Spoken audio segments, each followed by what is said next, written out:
শেখ হাসিনা পালিয়ে গেছে, পতন হয়েছে, কিন্তু তার যে মানে রেখে যাওয়া যে যে যে ইয়েরা যারা আছে, তার যে প্রেতাত্মারা, তার দোসররা, তারা তো যায়নি, তার প্রশাসনে আছে। তারা প্রশাসনের বিভিন্ন ক্ষেত্রে তারা কী বলে অবস্থান নিচ্ছে, এবং বর্তমান যে অন্তর্বর্তীকালীন সরকার তারা যেন ব্যর্থ হয়, এখানে একটা অবাধ সুষ্ঠু নির্বাচন যাতে ব্যর্থ হয়, একটা পাতানো কোনো পরিকল্পিত ইয়ে করে অস্থিরতা এবং নৈরাজ্য তৈরি করে ডক্টর ইউনূস সাহেব তত্ত্বাবধায়কের যিনি প্রধান, তিনি যাতে অন্তর্বর্তীকালীন সরকারের যিনি প্রধান, তিনি যাতে অবাধ সুষ্ঠু নির্বাচন না করতে পারেন, সেটার জন্য তো তারা প্রস্তুত আছেই।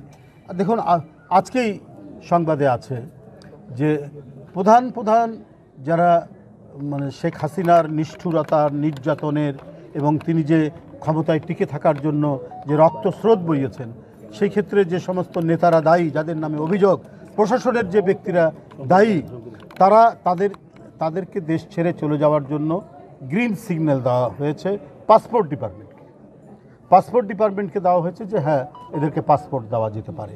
কিন্তু এইরকম যাদের অপরাধের অভিযোগ আছে এবং যারা অপরাধী হতে পারেন, তাদেরকে তো তারা তো গ্রিন সিগন্যাল পেতে পারে না প্রশাসনের দিক থেকে।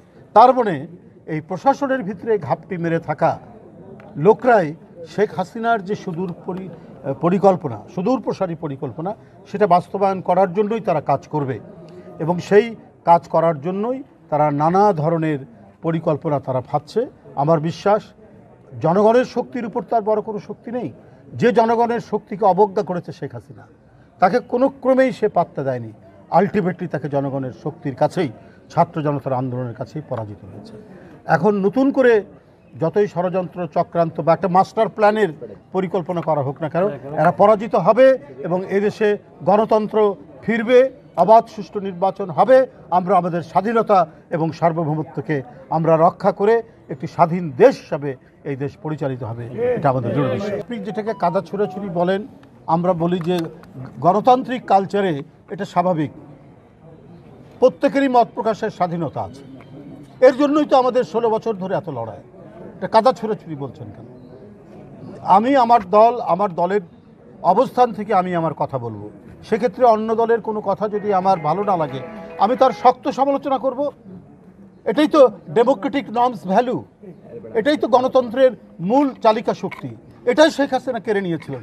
সে বয়ান আর চেতনা তৈরি করে তার বাপ মুক্তিযুদ্ধের চেতনা, অথচ নিজেই কিন্তু মুক্তিযুদ্ধের চেতনা বিশ্বাস করতো না। তার নিজের মেয়েকে বিয়ে দিয়েছে, আপনার কার সাথে আমি আর নতুন করে বলতে চাই না। কিন্তু এই যে রাজনৈতিক দলগুলো আজকে ধরুন জুলাই সনদ নিয়ে বিভিন্ন ইস্যুতে তারা কথা বলছেন, তারা অভিমত দিয়েছেন, এটাই তো স্বাভাবিক। ডেমোক্রেসিতে এই সংস্কৃতি তো মানে এটা রক্ষা করার জন্য, এই সংস্কৃতি ফিরে আসার জন্যই 16 বছর আমাদের সংগ্রাম। আমি এখানে কোনো কাদা ছোড়াছুড়ি দেখছি না। মনে করি এটি একটি গণতন্ত্র চর্চার একটা শুভ সূচনা তৈরি হচ্ছে।